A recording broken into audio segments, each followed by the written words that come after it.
It sucks out there. Sorry, it does. Keywords are so important, and make sure that your resume is tailored to some extent to the job, but make it individualized. Take time, take preparation. Don't just throw it into ChatGPT.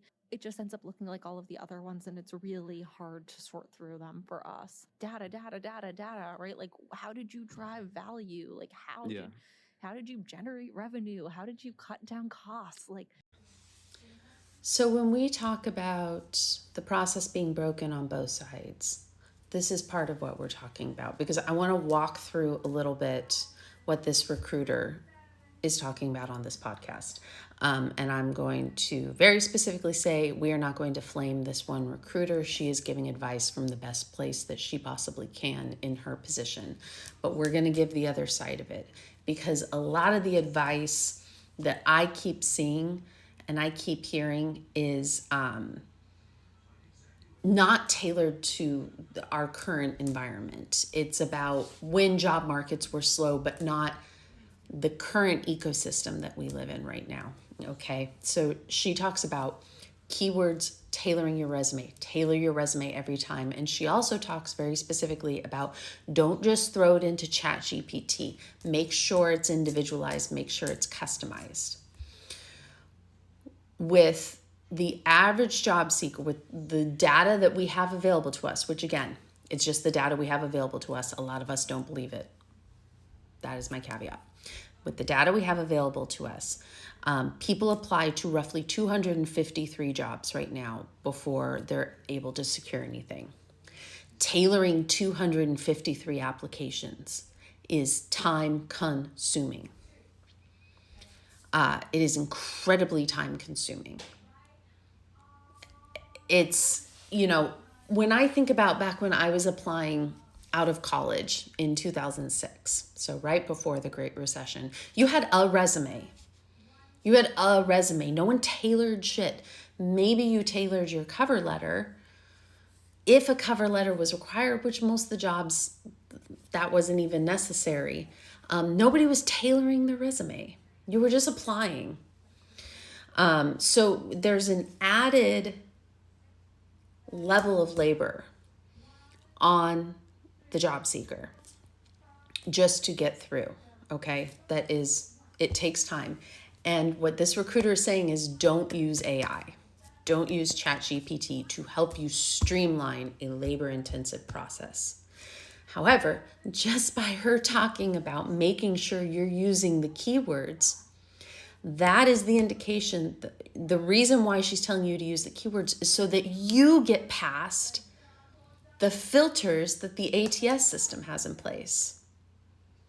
That you get past the AI that is built into the ATS system so that you can get seen by a recruiter. We're going to use AI to streamline our processes, and granted, a lot of it, the AI is already built into the system. It's not what the recruiter is choosing, it's the program itself. We're going to use AI to streamline our process, but we would prefer that you didn't do it to streamline yours, even though yours is just as labor intensive and yours is something you're not getting paid for. Okay, so let's just lay that out. People are using, and I'm not talking about the AI systems that mass apply to jobs, whether you're qualified or not. I'm talking about people running job descriptions and their resume through ChatGPT or Claude to match it up and match up the keywords. It's fucking fine that you're doing that. It's fine. This is labor intensive. You have to submit a lot of things. It's okay.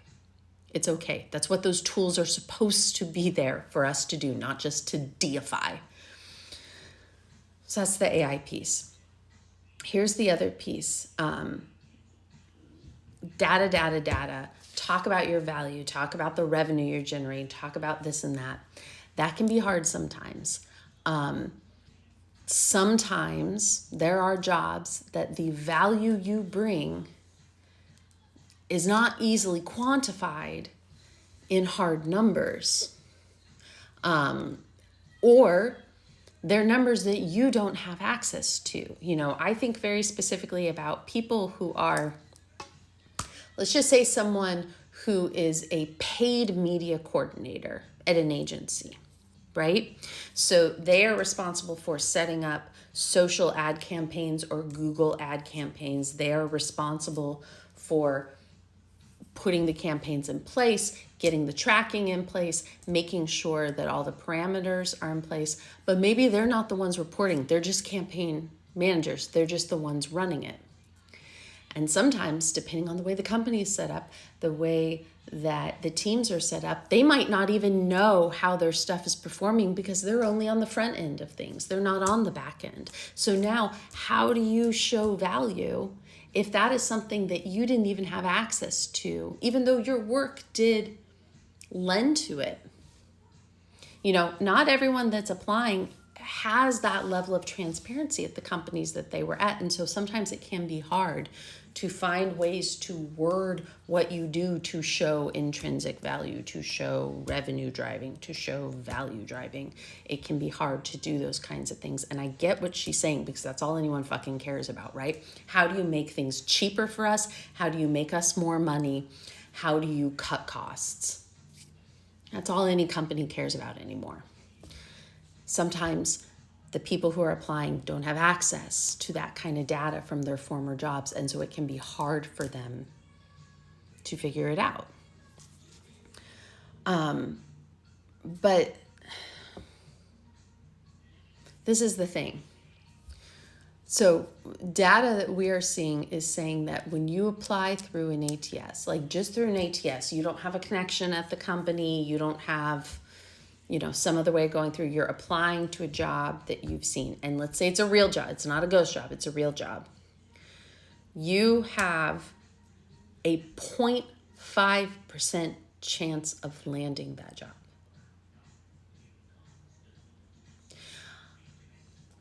A 0.5% chance of landing a job when you apply through an ATS. But individualize it every time. Customize it every time. Don't use the tools that are available to you to streamline that process. Make sure that you're showing your value. Make sure that you're showing how you drive revenue or you cut costs. Make sure that you are lining up the keywords to our specific job description, not that job description over there. And then also reach out, you know, try and connect with the recruiter on LinkedIn, try and connect with the hiring manager, research as much as you can about the company. Do 2 to 3 hours worth of work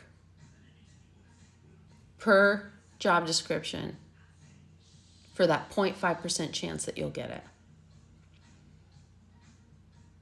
And I get it, recruiters, I fucking get it. Like, you're sorting through hundreds of things, your eyes are blurring, you don't know how to manage the sheer volume that you're seeing right now. The solution is not then to put more of the onus on the job seeker, just like the job seeker solution is not to trash the individual recruiters. There's a point where we have to stop and we have to say, this isn't working. What the fuck do we do? How do we fix this? Do we go back analog for this one job? Do we go back to Craigslist and say, email this company at this email address, your resume, just your resume? Because this is untenable. The job seekers, a lot of them are unemployed. They don't have money coming in, and you're asking them to put in an obscene amount of work for almost no ROI, 0.5%. Make it make sense, guys.